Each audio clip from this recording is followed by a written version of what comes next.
In February of 2021, I landed in Atlanta, Georgia. To be back in Georgia, the ancestral homelands of my people, gave me very mixed emotions. At that time, I was living in Tulsa, Oklahoma, where I was serving as chief of staff to the principal chief of the Muskogee Creek Nation, the tribe who's indigenous to this area. And we were in Georgia that day for a meeting in Macon at the Ocmulgee Mounds. This area of Macon grew up along the beautiful Ocmulgee River. This area has over 17,000 years of human history and was the former capital city of our tribal towns, the Atlanta of its day. Now, you would think that to be back in the homelands would bring feelings of peace and joy, but for many of us, there is still a deep-rooted hurt connected to this land, a hurt that comes from knowing that your family were forcibly required to leave their homes. Yet everywhere you go in this state, you see our words, our language, that serve as a blueprint to this state, etched on this landscape. Words like Tawaliga or Dawalegada, Taibi or Dabi, Coweta, Muskogee, Ocmulgee. They serve as a whisper from our ancestors who were once here. Agalasan, Yujiha went a Keda Tracie Revis SAT, Sahesafani SAT. Good morning. My name is Tracie Revis. I am a Yuchi woman and of the Muskogee Creek Nation. My Yuchi name is Sahesafani. I'm Dathla, or Wolf Clan, and come from the Polecat ceremonial ground. And you are all on my family's ancestral lands. Lands that I and others are working to reclaim. Now, all too often, Indigenous stories often have stories of colonization and forced removal.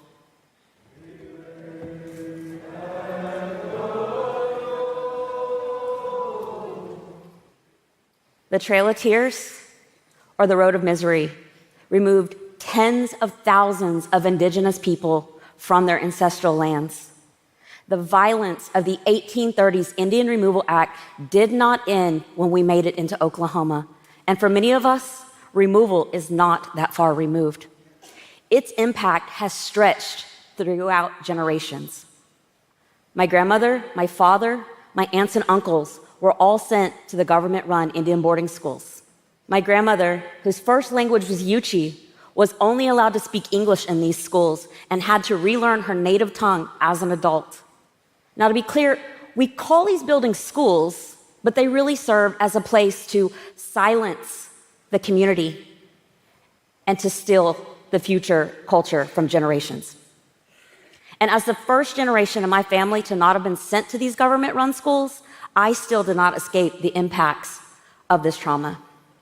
But back to Georgia. So that day, we were at the Ocmulgee Mounds National Historical Park, and we began to walk out to one of the mound sites. And as we cross a bridge, immediately my heart skips a beat, and I smell a medicine or a plant that we still use today in our annual ceremonies, our iyapane or our green corn.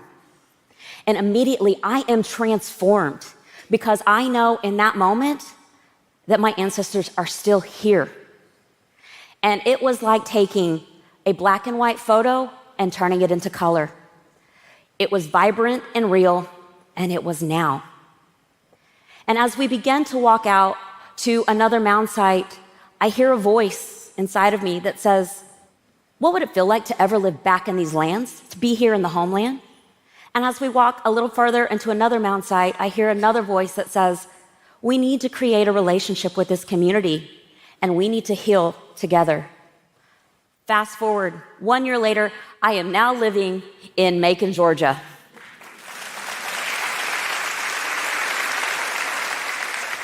I proudly serve as the Director of Advocacy to the Ocmulgee National Park and Preserve Initiative. I work every day to bring the tribal voice back to these lands and to make my nation, my tribe, a co-manager, all while creating Georgia's first national park and preserve.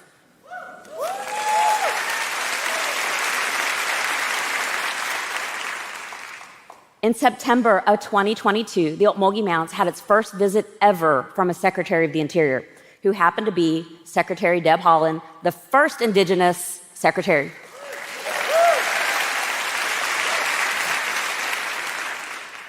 And that day, she's in Georgia to look at some land that we had just acquired and we were donating toward the expansion of the park. And as we go to look at this piece of land that is a very sacred piece of land, it was slated for industrialization. This land that was very sacred had been raped, overmined, stripped all the way down to the silt. And that day, I watched the secretary bend down and place her hand on the ground on an erosion scar. And it was in that moment that I knew that she understood what I had come to understand. And as we began to walk back, she says, "They are still here. Your ancestors are still here, and the land will bring back who and what it needs to heal it." To which I can only reply, "Yes, ma'am."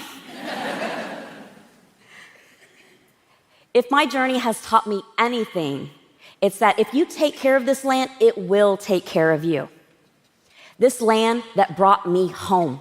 In the state of Georgia, we have 0 federally recognized tribes. But in the city of Macon, where we have now created a relationship, we are seeing ourselves beyond the landscape. As we reclaim our names and our words, we are seeing ourselves in a part of the culture. Recently, we passed legislation in the city that requires that our tribal flag, our sovereign flag, permanently fly over City Hall. Thank you. In a land that we were never meant to return, this is extremely powerful. Today, as we continue to heal a community, this land is healing us. And with that, I say thank you. Mado.